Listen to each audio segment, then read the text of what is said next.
السلام علیکم ناظرین، میرا نام ہے مطیع الرحمان اور آپ دیکھ رہے ہیں مطیع الرحمان آفیشیل۔ آج میں ایک چھوٹا سا واقعہ آپ سے شیئر کروں گا۔ وہ واقعہ بہت چھوٹا سا ہے لیکن اس میں سبق کافی زیادہ ہے۔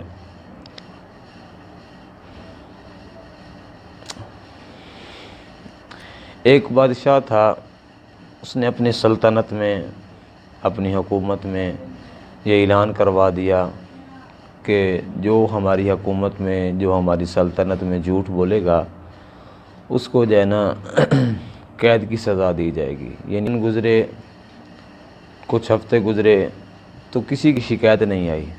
اب بادشاہ بہت حیران ہوا، اس کو بہت تعجب ہوا۔ اس نے کہا یار میں آج خود دیکھتا ہوں کہ ہمارے معاشرے میں، ہماری سلطنت میں، ہماری رعایا میں جب سے میں نے اعلان کیا ہے کسی ایک آدمی کی بھی شکایت نہیں آئی، تو جھوٹ ختم ہو گیا ہے یا ویسے کوئی اور مسئلہ ہے۔ اب رات کو بادشاہ اپنا بیس بدل کر، اپنا حلیہ تبدیل کر کے نکلتا ہے تو وہ ایک آدمی کو پکڑتا ہے۔ اس آدمی سے اس کا نام پوچھتا ہے، نام وغیرہ پوچھ کے اس سے پوچھتا ہے کہ آپ کی عمر کتنی ہے۔ وہ کہتا ہے کہ میری عمر جو ہے وہ 30 سال ہے۔ اب بادشاہ اس سے پوچھتا ہے کہ تیری اولاد کتنی ہے؟ وہ کہتا ہے جی 2 بیٹے ہیں۔ بادشاہ پھر پوچھتا ہے کہ تیرے پاس دولت کتنی ہے؟ وہ کہتا ہے جی میرے پاس 30,000 درہم ہیں۔ اب بادشاہ کو تھوڑا سا شک ہوا اس کی شکل و صورت دیکھ کر کہ اس کی عمر تو کافی زیادہ لگتی ہے، اور اس کے کپڑوں سے بادشاہ نے یہ اندازہ لگایا کہ اس کے پاس کافی زیادہ مال و دولت ہے۔ اب بادشاہ نے اس کا نام، اس کا پتہ وغیرہ پوچھ کے اس کو چھوڑ دیا۔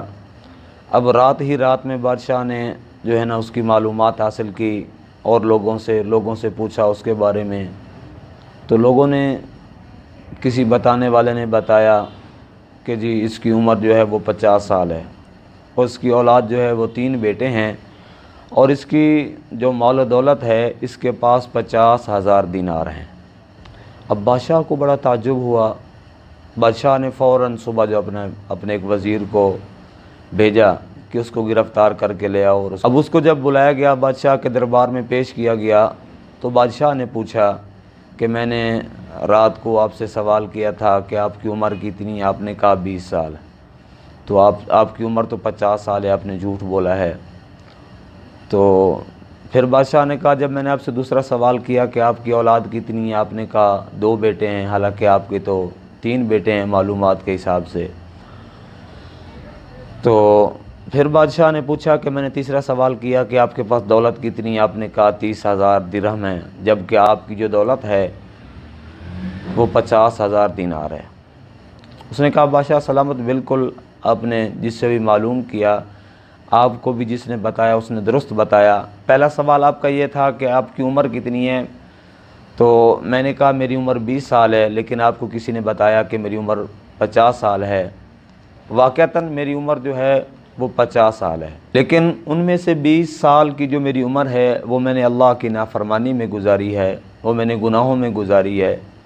تو 20 سال کے بعد جب مجھے ہدایت ملی، 20 سال کے بعد جب میں نے اللہ کی فرما برداری شروع کی، 20 سال کے بعد جب میں نے توبہ کی، گناہوں کو چھوڑا، تو 50 سال عمر میں سے جو 20 سال کو نکالو تو پھر 30 سال باقی بچتی ہے، اور 30 سال ہی عمر میری کارآمد ہے۔ باقی جو 20 سال کی میری زندگی گزری ہے وہ بیکار گزری ہے، اس لیے میں اس 20 سال کو گنتا ہی نہیں ہوں۔ بادشاہ نے کہا آپ کا جواب درست ہے، آپ نے صحیح کہا۔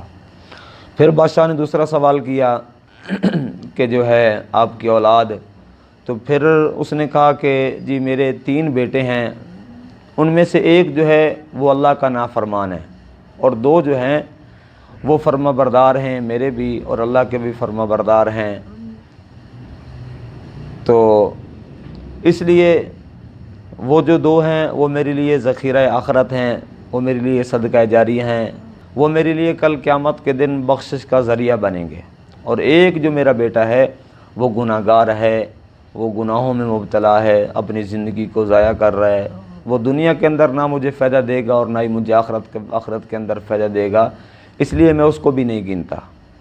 اس لیے میں اپنے ان تینوں میں سے 2 بیٹوں کو شمار کرتا ہوں، ایک کو شمار ہی نہیں کرتا۔ پھر بادشاہ نے کہا جی تیسرا سوال یہ تھا کہ آپ کے پاس دولت کتنی ہے؟ آپ نے کہا 30,000 درہم ہیں، جبکہ آپ کی دولت جو ہے وہ 50,000 دینار ہے۔ اس نے کہا بادشاہ سلامت بالکل میرے پاس جو میری دولت ہے وہ 50,000 دینار ہی ہے، لیکن اس میں سے میں نے 30,000 درہم جو ہے وہ اللہ کے راستے میں خرچ کیے۔ یعنی جب سے میں نے توبہ کی ہے اس وقت سے لے کر اس دن سے لے کر آج تک میں نے 30,000 درہم اللہ کے راستے میں خرچ کیے۔ یہی دینار جو ہے کل قیامت کے دن میرے کام آئیں گے، اور باقی جتنی بھی دولت ہے وہ دنیا کی دولت ہے اور دنیا کے اندر ہی رہ جائے گی۔ اس لیے میں ساری دولت کو نہیں شمار کرتا، جو میں نے اللہ کے راستے میں خرچ کیے میں اس دولت کو شمار کرتا ہوں۔ اب اس واقعے میں ہمیں بہت بڑا سبق ملتا ہے۔